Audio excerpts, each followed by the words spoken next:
Welcome to the Movie Business Podcast, picking up where Movie Business Book left off.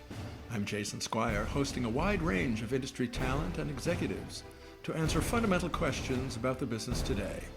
Here we go. And today we're going to be learning about the secrets of entertainment industry economics with Harold L. Vogel, who is the author of Entertainment Industry Economics, A Guide for Financial Analysis. 10th edition. Hal was ranked the top entertainment industry analyst for 10 years by Institutional Investor, while at Merrill Lynch for 17 years. A PhD in financial economics and also a chartered financial analyst, he has an independent investment and consulting firm based in New York City. Welcome, Hal. Thank you. I'm glad to be here. So, let's unveil some of the secrets of movie business economics. What do you think? Well, a lot of this stuff that I'm going to talk about operates behind the scenes, and it's not well covered or of great interest to the trade papers and people who are day-to-day working in these industries, media, television, radio, newspapers, and, of course, film. And what you have to look at is that almost all of the material that appears in media is retrieved from previous modes of viewing or watch or listening or whatever. I can give you some examples. Let's say that the stories from the video game business, or let's take stories from the movie business. If you look at Chicago, for example, it was a play. It was a movie. It was a whole bunch of other things.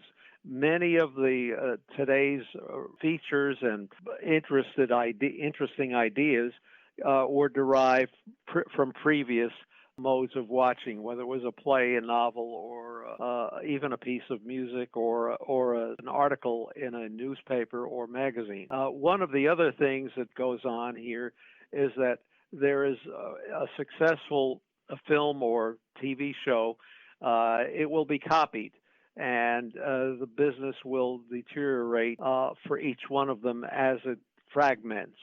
And there's also an element of synchronicity. People tend to hop on a trend, and they make copies of the first original that was successful.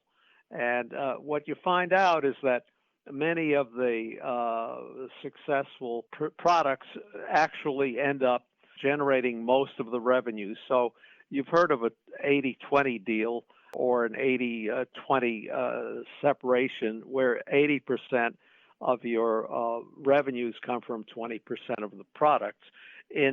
That's maybe okay in some cases, but in the music business, for example, it's more like, and it doesn't have to add up to 100, but it's more like 97% of your revenues or your profits are generated by 2% or 3% of your output. That's another characteristic that is behind the scenes.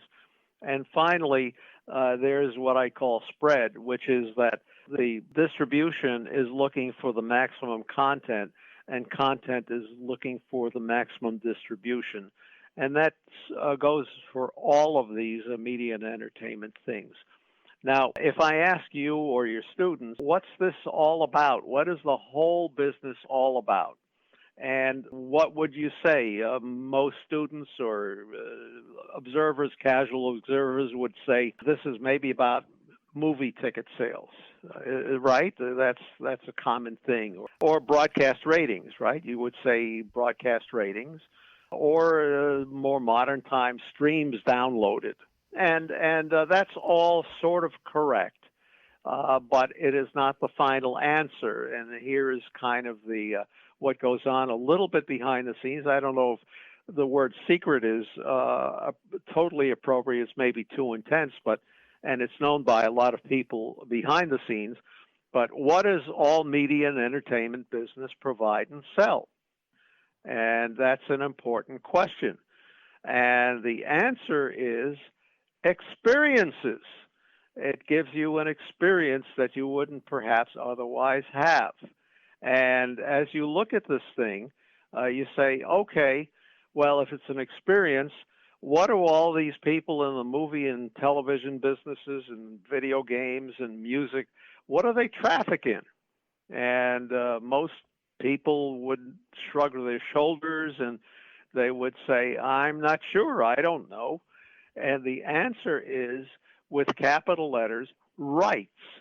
That's what is going on behind the scene. Right. Intellectual property, correct. And what you need to do in this business is, whether you're successful or unsuccessful, you need to make it. You need to distribute the product. You need you need rights to make it. You need rights to distribute. You need rights to use it. You need rights to profit from it, to deploy, and to copy. And so it's a whole bunch of rights. And there are rights fences that used to be pretty high, but now with the internet and digital distribution of all kinds, the fences aren't that high. It used to have local geography for broadcast, so the transmitter strength used to be the main thing that would limit the distribution of the programming. In cable, it was home subscriptions, and that would make a difference. In music, it would be the carrier format, so you were stuck with DVDs or tape or whatever, or an LP, a vinyl LP. And in theatrical, in film, you were stuck to the theater.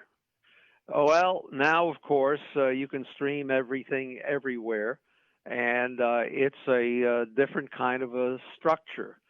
Now, in order to look at the rights issue a little bit more carefully, you would say that, okay, broadcasters buy a blanket license to use the music, and films must buy a sync license to use music. And if I ask you what the National Basketball Association players license, they license the rights to use their talents in a specific team.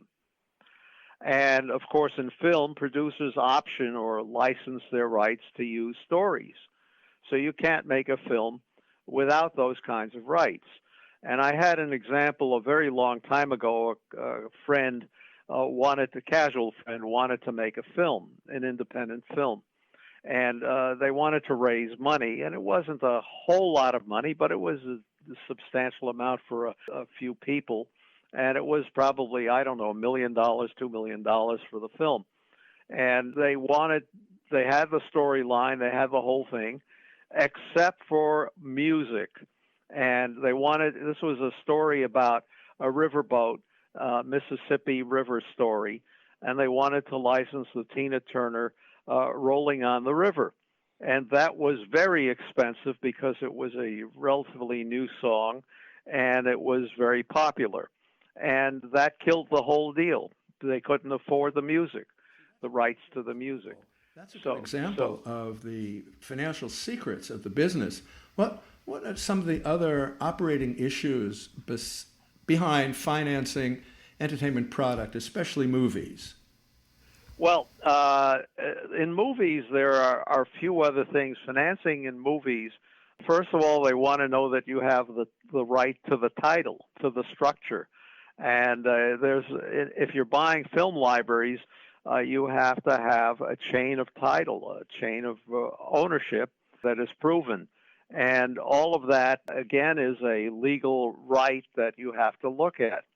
Now, what I always mention in the rights section of what I talk about is, how do you measure the value of the right? And that is a key question. There are a couple of things that you can do. You can sort of make a comparison to rights that have been sold or transferred in the past, and you could look up a comparable film or television show, whatever, if you can find the comparable. A lot of these deals are hidden. They are private deals. They're not appearing in the trade press. They're not appearing on the internet. You can't find them through Google or any other search engine. So it's hard to find the comparison. You can sort of mathematically maybe say, okay, I have the right for 3 months, and I'll give you a payment, an option basically. You're looking at an option to purchase the right to use. And how do you figure that out? Well, a lot of people who are non-mathematicians or looking at, let's say, the creative side of the business, they're not aware of the Black-Scholes model that was developed. Merton, Black, and Scholes developed this, and they won a Nobel Prize. Black passed away, I think, age 56 before he could win the Nobel Prize. But in 1973, the option pricing formula was developed, and it created a whole industry in option trading.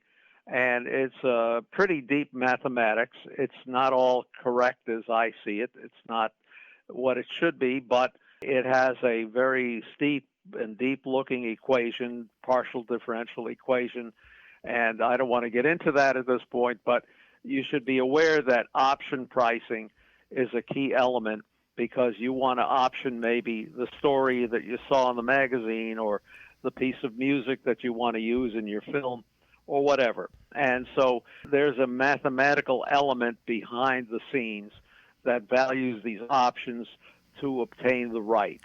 Now, you talked earlier about libraries. Do you think that the value of film libraries are increasing or decreasing? Oh, there's no doubt they're decreasing. I've seen many transactions, and you can go back to the 80s and 90s, and you'd be surprised how, and these are titles that you would know easily, and the values of these things are pretty low, and they're diminishing over time. And there are a couple of reasons for that. One is that people want to see people who are similar or have different contemporary issues and on the screen. And so the movies of 20 or 30 years ago, some of them are excellent. They're very, very well written and acted and directed and so on, but they're not contemporary artists that are in the papers and the streaming and all of the media, social media all the time. So those stars cannot, of the last, let's say, 50 years, cannot usually attract the most interested audiences of today. Second, if you look at the old technology, if you want to convert it to streaming, you want to do some other things, you have to pay for digital formatting, and that's expensive. And so these films were made on Kodak film, and that is not efficient and cannot really be used for distribution on digital platforms. And so you have to pay for that. Then you have to realize that there is a plethora of films that are out there in television shows. And we're talking about hundreds of thousands of titles. And to select one title or a group of old titles, you have to really sort through a lot of it. And a lot of it is, if you select one that you like, maybe the jokes and the storyline are funny to you, but they may not be funny to somebody else anymore. They were funny at the time they were filmed. Now, this brings us to another question, our final question, having to do with an independent investor who is looking to help finance an independent movie. What should investors look out for? Well, I think they have to look out for, one, the experience of the management and the integrity of the management, because in this business there is, I'm sorry to say it, Jason, but it's partly a business of schemers and dreamers, and that tends to hype the storylines and make it seem like this is a no-lose proposition. And we know that many films just don't get the traction, they don't get the distribution, they don't get the ratings, they don't get the eyeballs, they don't get anything. And so the probability of losing money on any film, not a major film or even an independent film, is pretty high. And so you want integrity and you want management experience. Then you want to see that the budgets are under control to a degree. Now, you can't control everything, and things get out of line and cost more than you expected very often. You also want to have distribution lined up before you invest in the film, because you can make the film and have enough money for the film, but if it sits on your computer hard drive, it doesn't do anything to generate revenue. So you want to have distribution lined up. And when you're looking at the distribution side of it, you have to realize that these are precious slots of time. And so distributors can only handle so much. A major distributor, distribution company, and you know the names of the top 5 of them, the Disneys, Warners, and so on. They all have a slate that they put out, and they have a limited number that they can handle. And the subsidiaries that handle the independent films, they also have the same issue: is scalability. They cannot put too many films out each year because they have to put their efforts on. They have limited resources. They have to put their efforts onto a couple of films. So getting distribution is very important.